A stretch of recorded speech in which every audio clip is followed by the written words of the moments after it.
ಕರಾವಳಿ ನದಿಗಳ ಮೂಲಕ ಸಮುದ್ರ ಸೇರುವ ಪ್ಲಾಸ್ಟಿಕ್ ಹಾಗೂ ಇತರ ತ್ಯಾಜ್ಯವನ್ನು ಮೂಲದಲ್ಲಿಯೇ ತಡೆಗಟ್ಟುವ ಉದ್ದೇಶದಿಂದ ರೂಪಿಸಲಾದ ಮಹತ್ವಾಕಾಂಕ್ಷೆಯ ಹಸಿರು ಸಂವಾದ ಅಭಿಯಾನಕ್ಕೆ ವಿದ್ಯಾಗಿರಿಯ ಆಳ್ವಾ ಶಿಕ್ಷಣ ಪ್ರತಿಷ್ಠಾನದ ಕುವೆಂಪು ಸಭಾಭವನದಲ್ಲಿ ಚಾಲನೆ ನೀಡಲಾಯಿತು. ಕಾರ್ಯಕ್ರಮವನ್ನು ಉದ್ದೇಶಿಸಿ ಮಾತನಾಡಿದ ದಕ್ಷಿಣ ಕನ್ನಡ ಜಿಲ್ಲಾ ಪಂಚಾಯತ್ ಉಪಕಾರ್ಯದರ್ಶಿ ಜಯಲಕ್ಷ್ಮಿ ರಾಯ್ಕೋಡ್ ಅವರು, ಕರಾವಳಿಯಲ್ಲಿ ಪರಿಸರ ಸುಸ್ಥಿರತೆಯನ್ನು ಕಾಪಾಡುವ ನಿಟ್ಟಿನಲ್ಲಿ ತ್ಯಾಜ್ಯ ನಿರ್ವಹಣೆ ಅವಶ್ಯಕವಾಗಿದೆ. ಮೊದಲಿಗೆ ನಾವು ಮನೆಯಲ್ಲಿ ಉತ್ಪತ್ತಿಯಾಗುವ ತ್ಯಾಜ್ಯವನ್ನು ಕಡಿಮೆ ಮಾಡಬೇಕು. ಜಿಲ್ಲೆಯಲ್ಲಿನ ಜನಸಂಖ್ಯೆಗೆ ಅನುಗುಣವಾಗಿ ಕೇವಲ 50% ತ್ಯಾಜ್ಯ ಕಲೆಕ್ಷನ್ ಆಗುತ್ತಿದೆ. ಉಳಿದಂತೆ ಕಾಡು ಮತ್ತು ಸಮುದ್ರವನ್ನ ಸೇರುತ್ತಿದೆ ಎಂದರು. ತುಂಬಾ ಉತ್ತಮವಾಗಿ ಹೇಳಿರುವಂತಹ ಎಲ್ಲ ಮಾತುಗಳನ್ನ ನಾವು ಅಕ್ಷರಶಃ ನಮ್ಮ ಜೀವನದಲ್ಲಿ ನಾವು ಅಳವಡಿಸಿಕೊಂಡಿದ್ದೇ ಆಗಿದೆ. ಖಂಡಿತವಾಗಿ ವೇಸ್ಟ್ ಅನ್ನೋಂಥ ಒಂದು ಪ್ರಶ್ನೆ ಅಲ್ಲ, ಅದೆಲ್ಲದಕ್ಕೂ ಉತ್ತರ ಇದೆ. ಆ ಪ್ರಶ್ನೆಗಳಿಗೆ ಉತ್ತರ ಕಂಡುಕೊಳ್ಳುವಂತ ಮನಸ್ಥಿತಿಯನ್ನ ನಮ್ಮೆಲ್ಲರಲ್ಲೂ ನಾವು ನಿರ್ಮಾಣ ಮಾಡಬೇಕಾಗಿರುವಂಥದ್ದು ನಮ್ಮ ನಿಮ್ಮೆಲ್ಲರ ಆದ್ಯ ಕರ್ತವ್ಯವಾಗಿದೆ. ಸೊ ಯಾವಾಗಲೂ ನಾನು ಆಳ್ವಾ ಸಂಸ್ಥೆ ಜೊತೆ ಅವ್ರು ಯಾವ ಕ್ಷಣದಲ್ಲಿ ಕರೆದ್ರು ಸಹ ನನ್ನ 100 ಕೆಲಸ ಇದ್ರು ನಾನು ತಗೊಂಡೋಗಲ್ಲ, ನಾನು ಬೇರೆ ಕಸನ ಕೊಡೋದಂತ ಗಲಾಟೆ ಮಾಡ್ತಾರೆ. ಅವ್ರಿಗೆ ಸಮಾಧಾನ ಮಾಡ್ಲಿಕ್ಕೂ ಆಗಂಗಿಲ್ಲ. ಅದನ್ನ ತಗೊಂಡ್ ಬಂದ್ರೆ ನಮ್ಗೆ ಅದನ್ನ ಡಿಸ್ಪೋಸಲ್ ಮಾಡೋದು ಅಷ್ಟು ಕಷ್ಟ ಇದೆ.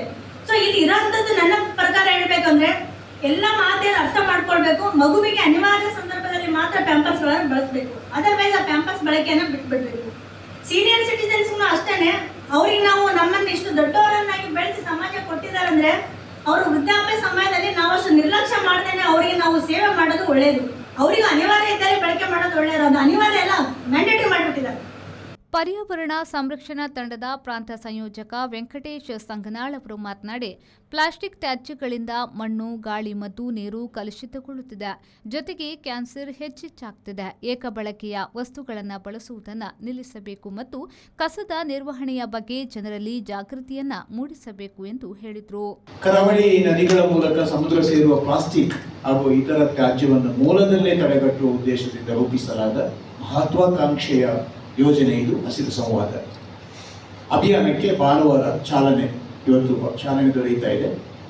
ಆಳ್ವಾಸ್ ಶಿಕ್ಷಣ ಪ್ರತಿಷ್ಠಾನ, ಪರ್ಯಾವರಣ ಸಂರಕ್ಷಣಾ ತಂಡ ಹಾಗೂ ವಿವಿಧ ಶೈಕ್ಷಣಿಕ ಸಂಸ್ಥೆಗಳು, ಸ್ವಯಂ ಸೇವಾ ಸಂಘಟನೆಗಳು, ಕೈಗಾರಿಕೆಗಳು ಮತ್ತು ಆಡಳಿತ ವ್ಯವಸ್ಥೆಯ ಸಹಭಾಗಿತ್ವದಲ್ಲಿ ಈ ರಾಷ್ಟ್ರೀಯ ಮಟ್ಟದ ಕಾರ್ಯಕ್ರಮ ಆರಂಭಗೊಂಡಿದೆ. ಆಳ್ವಾ ಶಿಕ್ಷಣ ಪ್ರತಿಷ್ಠಾನದ ಟ್ರಸ್ಟಿ ವಿವೇಕ್ ಆಳ್ವಾ ಅವರು ಮಾತನಾಡಿ, ಕರಾವಳಿ ಕರ್ನಾಟಕವು ಒಂದು ಕಡೆ ಅರಬ್ಬಿ ಸಮುದ್ರ, ಇನ್ನೊಂದು ಕಡೆ ವಿಶ್ವದ ಜೀವ ವೈವಿಧ್ಯದ ಅತ್ಯಂತ ಸೂಕ್ಷ್ಮ ಪರಿಸರ ವಲಯಗಳಲ್ಲಿ ಒಂದಾದ ಪಶ್ಚಿಮ ಘಟ್ಟಗಳಿಂದ ಆವೃತವಾಗಿರುವ ಅಪರೂಪದ ಭೌಗೋಳಿಕ ಪ್ರದೇಶವನ್ನು ಹೊಂದಿದೆ. ಇಂತಹ ಅಮೂಲ್ಯ ನೈಸರ್ಗಿಕ ಪರಿಸರ ವ್ಯವಸ್ಥೆಯನ್ನು ಸಂರಕ್ಷಿಸಿ ಮುಂದಿನ ಪೀಳಿಗೆಗೆ ನೀಡುವ ಜವಾಬ್ದಾರಿ ಪ್ರತಿಯೊಬ್ಬ ನಾಗರಿಕನ ಮೇಲಿದೆ ಎಂದರು.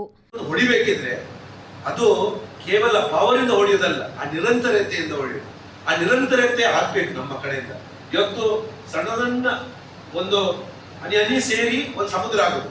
ಆ ರೀತಿ ನಾವುಗಳ ಇಂಥ ಧ್ವನಿಗಳು ಅದು ಇನ್ನೂ ದೀರ್ಘವಾಗಿ ಜನರಿಗೆ ಮುಟ್ಟುವಾಗಿ ಆದ್ರೆ ನಾಳೆ ಈ ನಾವು ಕಲ್ಪನೆ ಇಟ್ಟಾಗೆ ಈಗ ಎಲ್ಲರೂ ಕೂಡ ಒಂದೊಂದು ಜನರಲ್ಸ್ ಆಗುವವರೆಗೆ 46 ಗ್ರಾಮಗಳನ್ನು ಆಯ್ಕೆ ಮಾಡಿದ್ದಾರೆ. ಆ 46 ಗ್ರಾಮಗಳು ಎಲ್ಲ ನದಿಗಳಿಗೆ ಹತ್ತಿರ ಇದ್ದ ಗ್ರಾಮಗಳು. ಇದರಲ್ಲಿ ಒಂದು ಕಾಂಪಿಟೇಷನ್ ನಾವು ಮಾಡ್ತೇವೆ. ಕಾಂಪಿಟೇಷನ್ ಇರಬೇಕು, ನಮ್ಮ ಮಧ್ಯೆ ಕಾಂಪಿಟೇಷನ್ ಇರಬೇಕು. ನಾಳ್ದು ಕಾರ್ಕಳದವರು ಆಳ್ವಾಸ್ ಕಾಲೇಜಿನ ಪ್ರಾಚಾರ್ಯರಾದ ಡಾಕ್ಟರ್ ಕುರಿಯನ್ ಹಸಿರು ಸಂವಾದ ಅಭಿಯಾನದ ಬಗ್ಗೆ ಮಾಹಿತಿಯನ್ನ ನೀಡಿದರು. ಆಳ್ವಾ ಶಿಕ್ಷಣ ಪ್ರತಿಷ್ಠಾನ, ಪರ್ಯಾವರಣ ಸಂರಕ್ಷಣಾ ತಂಡ ಹಾಗೂ ವಿವಿಧ ಶೈಕ್ಷಣಿಕ ಸಂಸ್ಥೆಗಳು, ಸ್ವಯಂ ಸೇವಾ ಸಂಘಟನೆಗಳು, ಕೈಗಾರಿಕೆಗಳು ಮತ್ತು ಆಡಳಿತ ವ್ಯವಸ್ಥೆಯ ಸಹಭಾಗಿತ್ವದಲ್ಲಿ ಈ ರಾಷ್ಟ್ರೀಯ ಮಟ್ಟದ ಕಾರ್ಯಕ್ರಮವು ಆರಂಭವಾಯಿತು. ಈ ಸಂದರ್ಭದಲ್ಲಿ ಪರ್ಯಾವರಣ ಸಂರಕ್ಷಣಾ ತಂಡದ ಜಯರಾಂ ಪಳ್ಳಾಚೆ, ಸ್ವಚ್ಛ ಕಾರ್ಕಳ ಬ್ರಿಗೇಡ್ನ ಅರ್ಜುನ್, ಪರಿಸರ ವಿಜ್ಞಾನಿಗಳಾದ ಡಾಕ್ಟರ್ ಬೆನಿಶಾ ರಾಮ್ಪ್ರಸಾದ್, ಹೊಸದಿಗಂತ ದೈನಿಕದ ಸಿಒ ಪ್ರಕಾಶ್ ಪಿಎಸ್ ಉಪಸ್ಥಿತರಿದ್ದರು. Premashree, V4 news, Moodbidri.